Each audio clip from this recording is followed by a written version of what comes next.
So,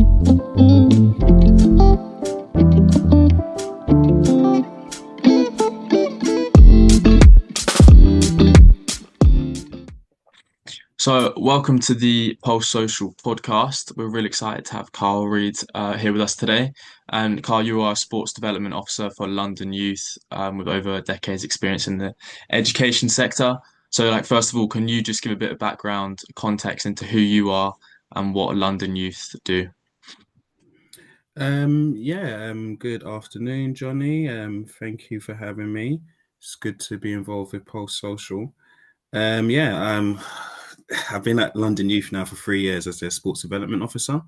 So, main thing I do there is sports programs, events, trainings, networks, and really like supporting that youth charity sector, but focusing on the sport element. But London Youth, they do employability, they do arts and culture as well. So as a charity, they do a lot for other sort of youth organizations and youth clubs.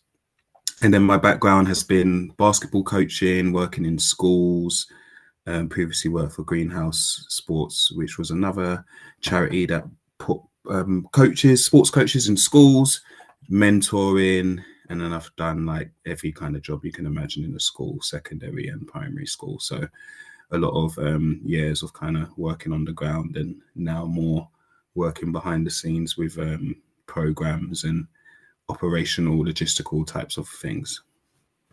Yeah, wonderful. It's obviously got a lot of experience and stuff over the years. And kind of my main question for you is like, where does that passion of sport really come from? Because I know obviously you founded a community basketball club. So where does that passion of sport stem from?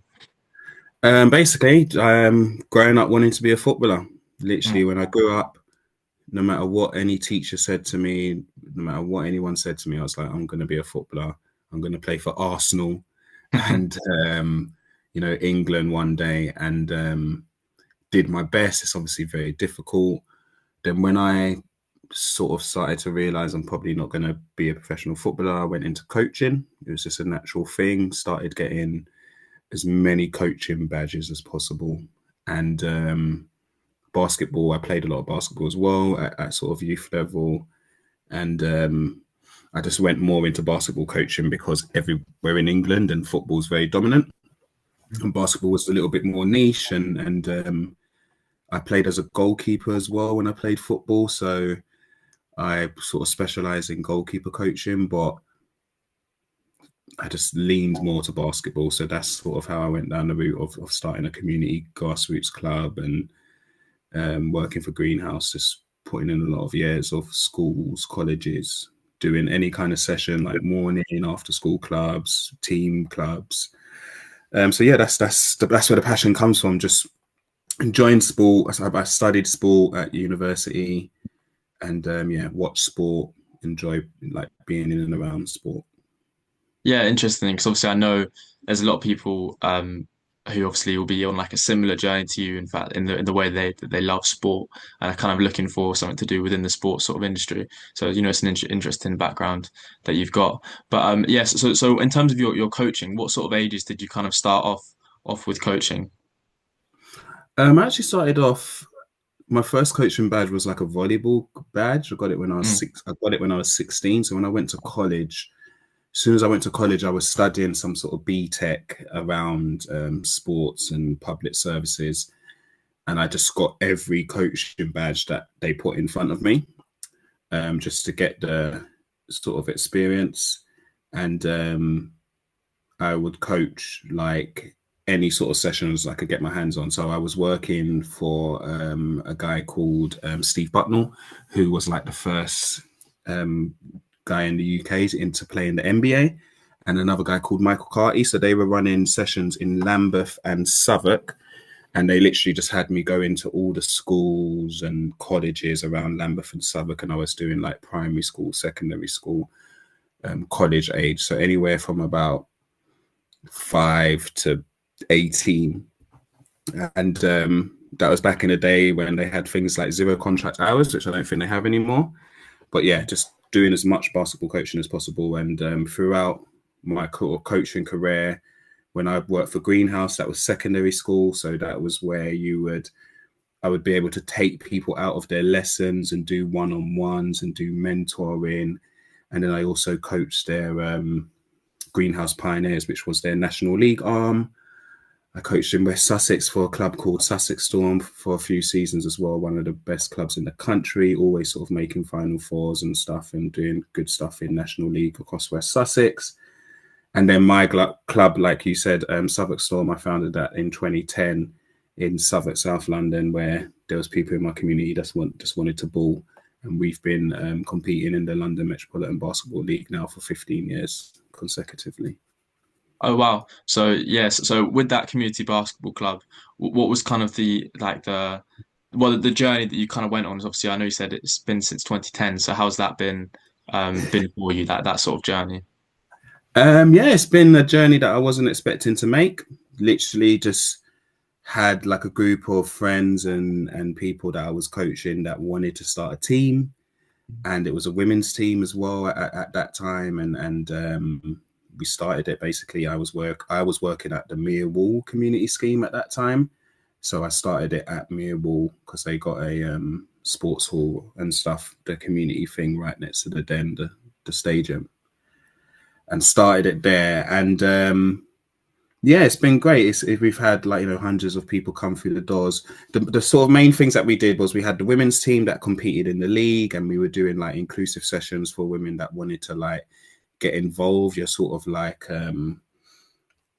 us girls can kind of stuff that we were doing. Then we had like they used to have these things called satellite clubs, so we would get some funding where we could send coaches into schools. And basically, I was just replicating what I used to do, so just getting coaches to go into schools and deliver sessions. So that's always just been like an ad hoc side hustle kind of thing. But like someone said to me the other day, you never leave the game. So I guess 15 years, it's just continued to happen because there's people that want to play basketball no matter where you go. Like there's people that want to play basketball. I get people emailing me from before they even get into the country saying, oh, I'm coming to the country, I've seen your basketball club. People are looking for it recreational, or to meet new friends and stay fit and healthy and stuff. So that's what it is, and it's a good club because it's not National League, so you don't have that commitment of National League games pressure, weekends and such thing. It's more like recreational.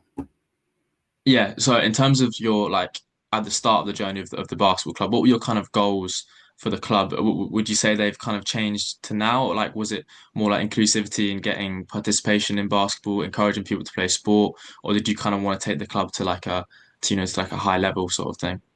Yeah, exactly that. When I first started, I was like, yeah, let's start this. Let's build this to National League. Mm. Let's try and make this the best club in the country, or in the area, and try and get to the highest level possible. So that was definitely, say, like my remit for like the first 2 to 3 years. And the main focus was like just making this team the best it can be. But then the focus shifted when we started to do like youth sessions, and it was more about engagement and the mentoring side. And literally we'll just get parents saying like, do you do kids sessions? Do you do kids sessions? So it shifted to more community access. And then one of the main reasons why it changed as well from being like trying to get to the elite is because access to facilities. So we've 15 years, we've never had a home. We've bounced from different sort of locations because there's a lack of grassroots hubs. And if we had a facility, then we can do more. But that was a sort of restriction, a sort of barrier. So yeah, it definitely has shifted, but it's shifted in a good way, so that now it's more about participation, um, meeting new people, and health and mental health and things like that. Yeah, yeah, it's interesting, obviously, with the inclusivity side of it, because I think sport is so important, especially for youth and things. I mean, you're taught about that at school when you study sport as well. So it's an interesting thing having that inclusivity side and encouraging people to play in the sport. So yeah, brilliant. And so what made you kind of want to get into the industry that you're in and obviously involved with London Youth? What was the kind of driving force that made you want to get into that industry? Yeah, I guess for me, I felt like I had done my time on the ground. Like I had delivered, physically delivering sessions, coaching, running programs on the ground. And I thought I want to still do this, but I don't want to physically be the person doing it. So that's sport development. That's like the backroom stuff. That's the logistics. That's the bid writing, the talking to funders, talking to community groups. So that's what I wanted to do. And it's a neat kind of niche role, especially sort of charity sports sector. It's not like, you know, a sales assistant or something. It's not like there's loads of these kind of roles. So when the London Youth one came up, I was like, yeah, I want to go for that. I was in a very good position. I had just done like about 3 years at Greenhouse and had made some really good connections and was able to secure the bags, secure the job. Yeah, wonderful. So, and obviously with London Youth as a sports development officer, for people who kind of don't know, I know you just touched on it, but can you explain a bit about your individual role and what you actually do for them? Yeah, so I guess there's kind of like three sections. The first sort of main one is the programs. So one of the main programs that like I run is a program called Getting Active, where London Youth is a membership charity. So our members are youth clubs, youth organisations, people like Pulse Social. Those are like our kind of members. So through the programs, we get the funding and we're able to fund those guys to deliver sports. So Getting Active is about delivering weekly sports sessions over the course of X amount of weeks, like 24 weeks. And then with that, there's like the wraparound support, the due diligence of making sure these organizations are in a position to do this run this program, supporting them with that and monitoring, their registers, inputting data, and then building reports. So that's the sort of program side, and there may be some logistical stuff to it as well. Then there's the events, probably the bit that I enjoy the most. So I put on events throughout the course of the year for the members to bring to. So the whole point is like you're at a youth club, you play basketball or football with your friends. I put on an event where like it's a tournament or a competition, so you can come as like your youth club and play against other youth clubs from across London. And I do that, and then I also do events like I was saying before that are more inclusive, that are more like come and try this new sport. So we've had like ice skating and flag football we done at Murky FC just at the February half term that went. So there's a kind of element of like come and compete and do your best and have professional referees, because people that are like playing in their youth clubs may not get the chance to play a basketball game with a proper referee and in a proper facility. Like we did one at the Copper Box, for example, summer, I want to say last year. So the event side to it is what I really like as well. And then the last one would be like training and networks, like your level ones and your safeguarding and any kind of sort of sports training that can help to bring up the next people that they can get a foot in. So those are kind of like the three main areas. There's other bits as well, like funding and content, marketing, that kind of vibe. But those are the three main kind of things that I do.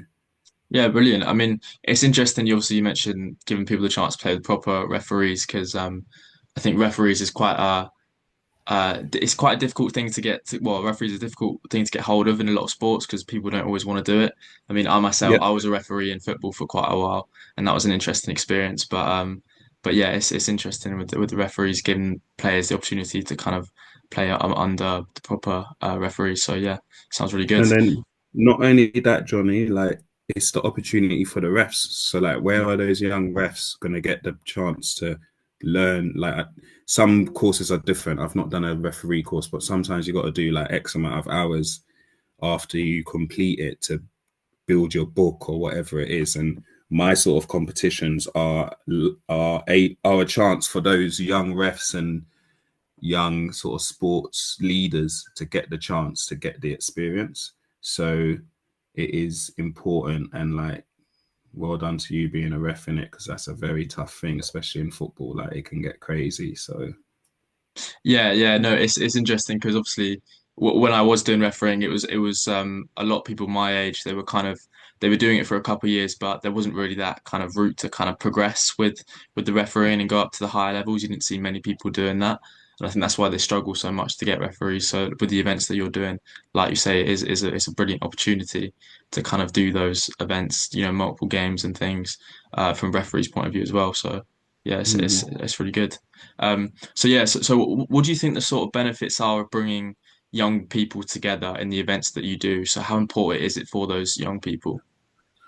So again, I just go off my own experiences. Like when I grew up in Peckham, and like you couldn't go to other places. So when I would play sport, you would go to these places, but you'll be going in a sports like capacity, and then it would help you to be more comfortable going to different places. You'll meet people from these places, make friends.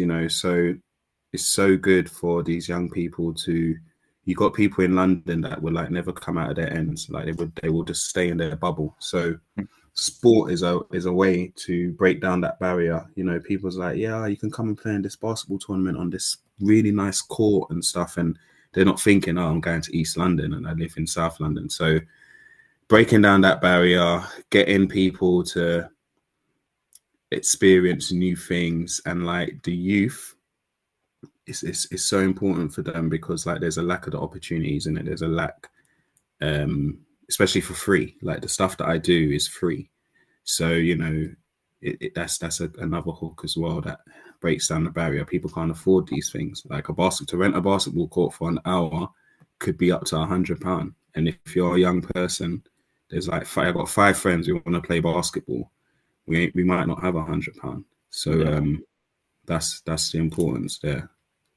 Yeah, yeah, it's interesting, kind of like bringing the youth together. And I know, as you said, it can be difficult to kind of get them to come to these events, in the first place. So, like, that brings me on to my next point: is kind of how do you deal with barriers that the youth might actually face within London? So, what barriers have you sort of come across, and how do you go about dealing with that?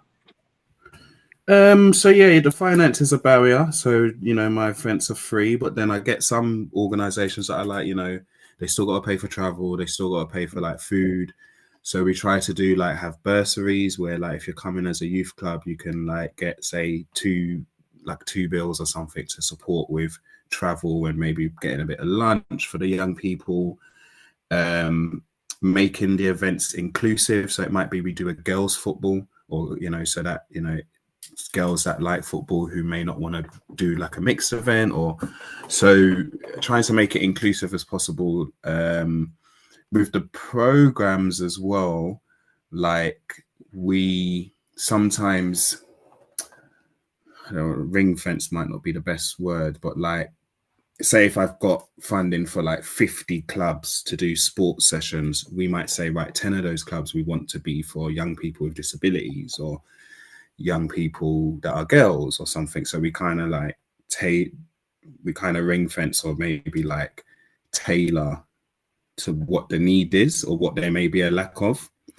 So there's that element as well. Yeah, interesting. And obviously, I know you mentioned kind of doing disability, inclusivity for disabled people. How do you find those events? Is it more of a barrier kind of doing those events? And how do you find that what the outcome of those disability events are?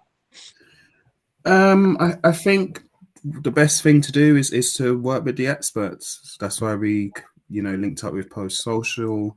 Access Sport are great. So like I do deliver myself, but like we London Youth don't fully deliver, and sometimes a lot of the time you're the middleman.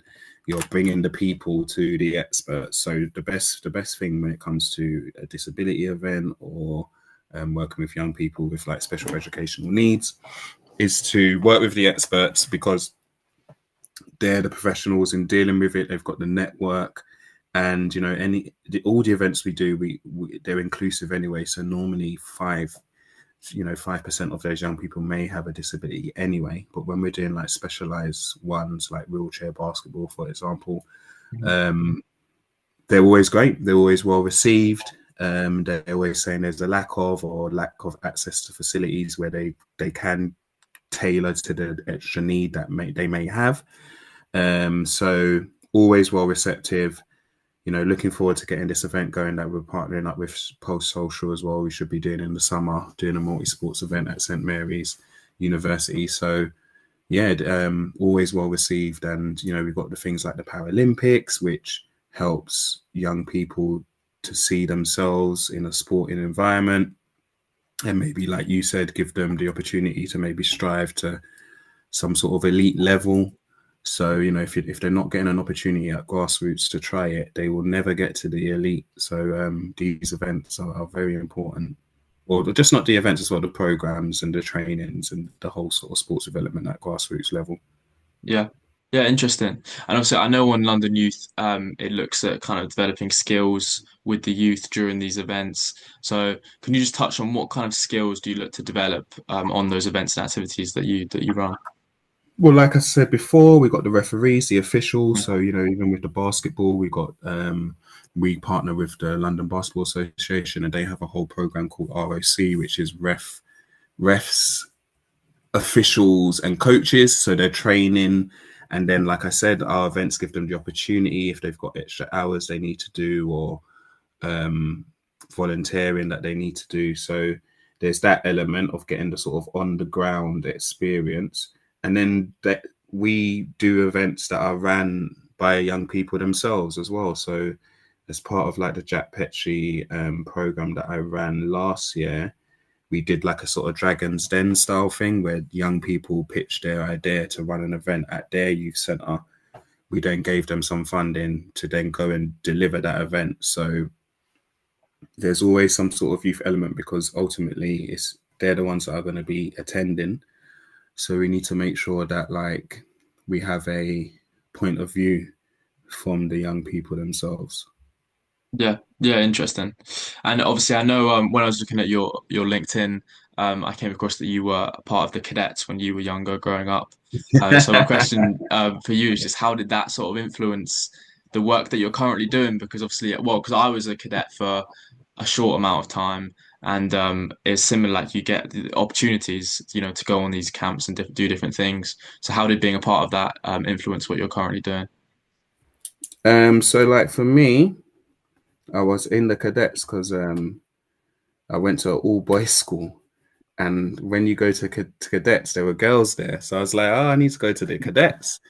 Um, and then, yeah, like back then, you didn't really think of it like being like a junior army or something like that. It was just more about, you know, probably not the greatest thing to say, but you're gonna get to like fire guns. You're gonna get to be in a field and orienteer, and you're gonna do assault courses.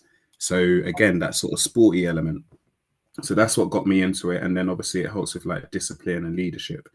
So today that helps because I know what positive things come out of taking part in team activities, team building. We do residentials as well at London Youth, camping kind of vibe. And whether it doesn't have to be cadets, whether it's scouts, beavers, youth clubs, whatever kind of thing you can do at a young age to help with social skills can play a big part. And like I don't have to do the research. I would just go ahead and say people that do things like that are probably better at this, maybe a bit better at decision makings and working under pressure. Like you could do something like capture the flag in cadets where you're a team and you got to get their flag and you got to work together and not get catched, and that kind of stuff can be crossed over. So now we got a project where there's a team of us, and this person, or an event, there's a team of us. This person's got to do the logistics, this person's got to do the safety element, and you're just divvying out. And then at uni and group work and stuff. So yeah, that stuff is all crosses over. And I would definitely like recommend that. Like you can't force it. It has to be organic. But like there's going to be something out there that the young person can relate to and do that can help to improve these skills. Yeah, and it's interesting, how much of an impact and influence that you doing cadets has actually had on your kind of the work you're doing at the moment and how relevant it was. And I think for me, kind of growing up as well, you don't actually realize when you're putting yourself out there and doing these different things, whether it's sports, cadets, or whatever you're doing, it's actually you don't realize at the time, but it's actually really building kind of skills and things that you're going to be needing and using later on in life.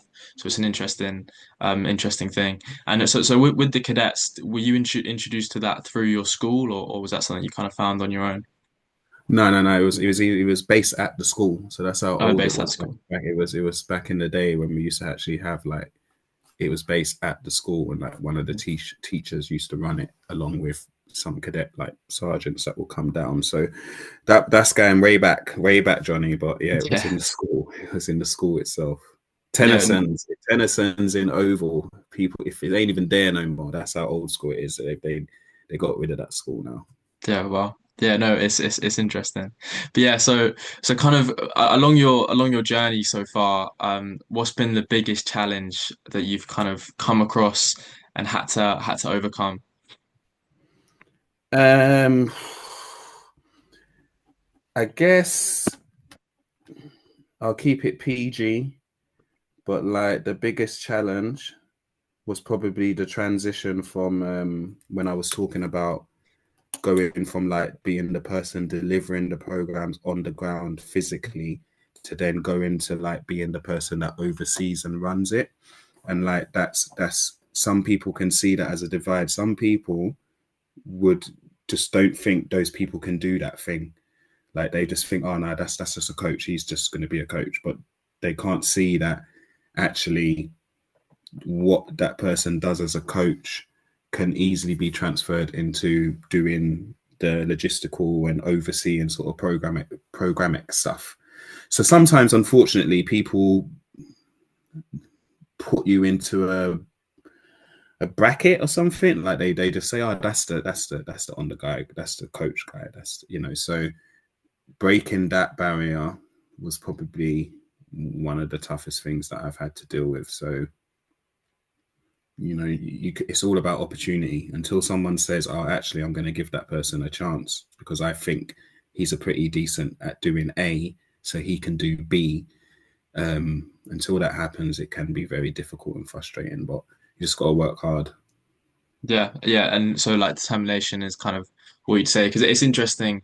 Obviously, it is unfortunate that people kind of do put you in a bracket for certain things, but it's one of those assumptions that what people have, isn't it? It just happens all the time. So kind of what would you advise somebody in like a similar situation who's been put in like a bracket, whether they're a coach and they want to break out of that? What would you kind of advise for them? I would say that people just have to have that self belief Hmm. because you well people could you have to be a bit thick skinned as well because people may just believe that they'll be like, oh yeah, maybe they're right, maybe I am just a coach or whatever. So you have to be a bit thick skinned, you have to believe in yourself, and you just have to build up a really good network, because if you build up a really good network of people, those people will help and support you to get to whatever level that you're trying to get to. Like they won't even blink or think twice to support you doing that. So those are the two things. And then like if you believe in the work that you do, then it will be good enough for people to recognize you. Yeah, yeah, interesting. And so, kind of for anyone who's watching this and is interested in getting involved with, say, like a London youth or like just generally, you know, doing things for youth in London and increasing the participation within sport, what advice would you give to somebody who's kind of looking to get into that industry? The first point of call would be your local youth club. That is the very first place that you should go to.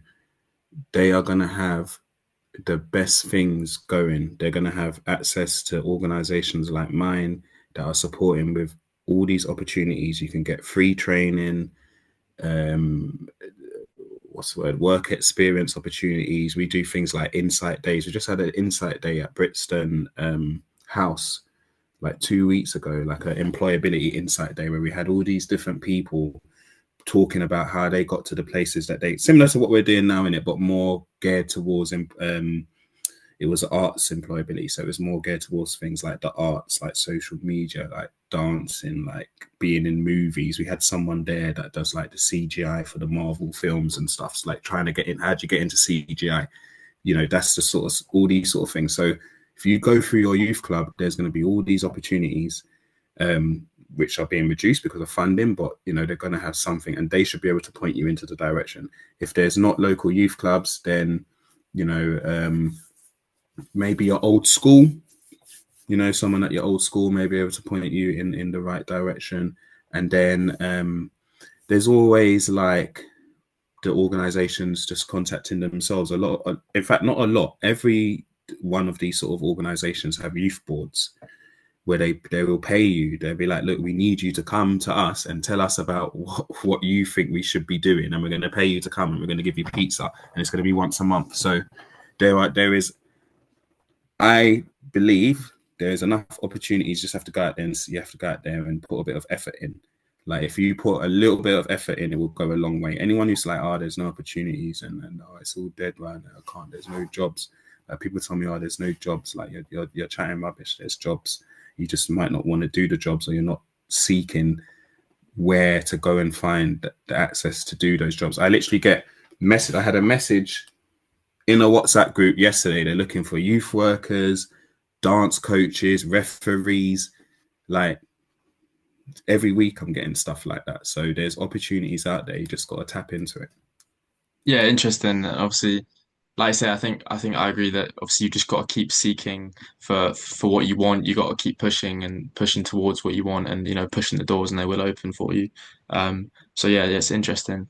And kind of what are some of the key skills that you'd say are required in an industry that you've been in? Yeah, and communication, dealing with multiple stakeholders, having very good sort of diary structure and managing of your time, being able to understand the need and the impact of the work that is required or what you're doing, being able to tell stories of that impact, having your basic, what's the word? Computery IT stuff. You need to be able to do your Word and Teams and spreadsheets, Excel. Like if you need to be competent, you don't need to be an expert, but you need to be competent on those kind of things. And stuff like social media and all that sort of vibes can help. You know, content creation, that will be a bonus because everybody loves that and always looking for that. Yeah, those are the sort of main stuff. Being able to work in a group and a team, delegating, like not just I'm going to do everything. Being able to see that person's actually good at talking to other people. So let's make that the person that deals with the partners. I'm going to be the person who deals with the budget because I'm good with finance. That person's going to be promoting the event because they're good with the socials. So being able to work in groups and delegate and try and make the best out of everybody who's involved, the team player. Yeah, yeah, interesting. And to kind of bring this to a close, what advice would you have given yourself back when you were first starting this journey? With kind of everything that you know now, what would you tell yourself back then? Man, I would have said, I would have. Don't get rid of Özil. No, I don't know.